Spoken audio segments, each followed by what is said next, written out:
Նորմալ, շատ նորմալ։ Նորմալ, շատ նորմալ։ Ինչ որոշում եք այստեղ։ Տիկին Ղազարյանն է ընտրվել։ Ես կառաջադրվել կուսակցության։ Ընտրվել է թեկնած։ Տիկին Ղազարյան, դուք ինչ Միանշանակ։ Դուք ինչ ծրագրեր ունեք, եթե օրինակ այնպես ստացվի, որ այս հանձնաժողովը անցնի, դե այնտեղ այդ բանը կամ ընդդիմությանը փոխնախագահի պաշտոնը արդեն Նախ եւ առաջ ես ուզում եմ առիթից օգտվելու, ասեմ, որ պարոն Եղանը 7 տարի կառավարել այն հանձնաժողովը, որի անդամ եմ եղել ես,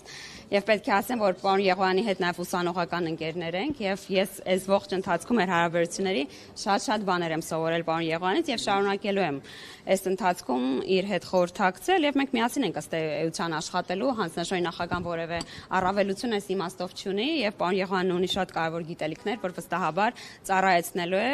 հանուն Հայաստանի Հանրապետության ակտիվ եւ դինամիկ եվրոպական ինտեգրման գործընթացի։ մնալու եք դուք։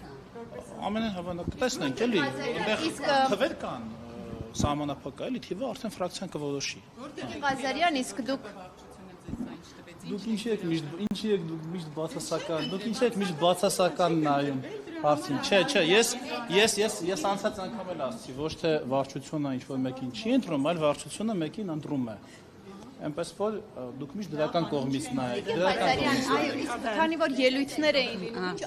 այսպես ինչ որ առանցքային տարբերություններ կար ձեր ելույթներում պատկերացում։ Ամեն վարչության անդամ ունի իր սուբյեկտիվ դիրքորոշումը, այս կամ այն պաշտոնում էական չէ, որ ինչպես է առաջնորդվում, ես կամ պարոն Եղան չեն կարող մեկնաբանել, թե ձայների բաշխվածությունը ինչի արդյունքում է տեղի ունեցել։ Ես ու պարոն Եղանն ունեցել ենք մեր ծրագրային ելույթները, որոնք էլ եմ ասում, քանի որ մենք ունենք գրեթե նույնական կրթություն